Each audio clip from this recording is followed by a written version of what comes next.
Nous lisons dans Exode 20, 21 que les anciens d'Israël virent Dieu de loin. Ce n'est point cette vision de l'Éternel face à face que Moïse devait connaître plus tard. Marcher dans la lumière comme Dieu est lumière, c'est là une vie bénie. Mais il est possible de monter encore plus haut, plus près, jusqu'à être en lui, ce qui est la lumière même. Ainsi, du groupe des anciens, Moïse fut appelé à monter plus haut. Monte vers moi sur la montagne et demeure là, lui dit l'Éternel. Aussitôt Moïse obéit à l'appel. Il pénètre dans la nue qui couvre le sommet. Ce sont plus d'épaisses ténèbres car la gloire de l'Éternel demeurait sur le Sinaï. Et l'aspect de cette gloire était comme un feu dévorant. Moïse y entra.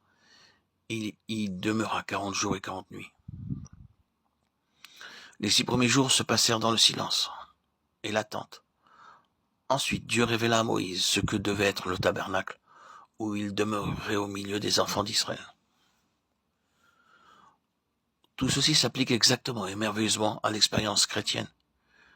C'est dans les ténèbres, avec Dieu, que nous recevons ses enseignements, sa loi. Mais c'est dans la gloire, à l'intérieur du voile, qu'il nous montre son plan à lui, pour nos vies. C'est après les ténèbres, après que le jugement a été prononcé sur nous, et après l'aspersion de sang, que nous sommes appelés sur la montagne pour avoir une vision de Dieu. Alors sa lumière nous transperce de part en part, elle pénètre nos vies. Nous mangeons et buvons comme en sa présence.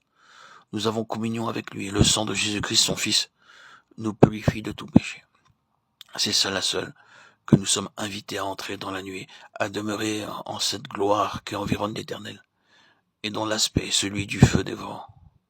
Seuls, nous pénétrons dans la retraite secrète du Tout-Puissant, où nous le voyons comme face à face. 6 jours de silence. Le 7e, Dieu parle à son serviteur, ce qui évoque à la pensée les 6 jours créateurs où Dieu dit que cela soit. Le 7e jour, il se reposa. Ici, Dieu attend que Moïse soit en état de percevoir cette note douce et subtile où il révèle sa volonté.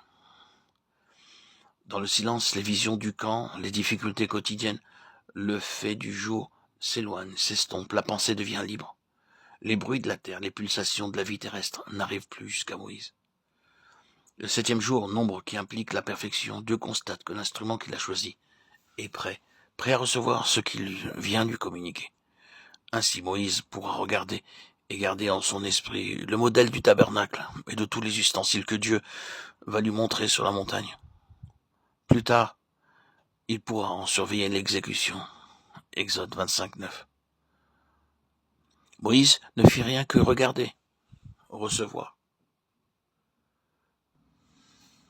Aujourd'hui encore, Dieu a besoin d'instruments qui cherchent avec ardeur à le connaître. D'instruments prêts à renoncer à eux-mêmes, à leurs idées, leurs pensées propres, pour qu'ils puissent leur communiquer sa pensée.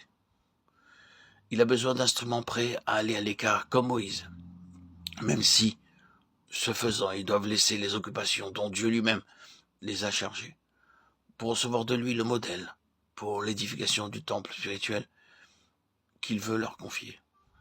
Après quoi, ils peuvent aller de l'avant et dire avec une parfaite assurance. Ainsi a dit l'Éternel.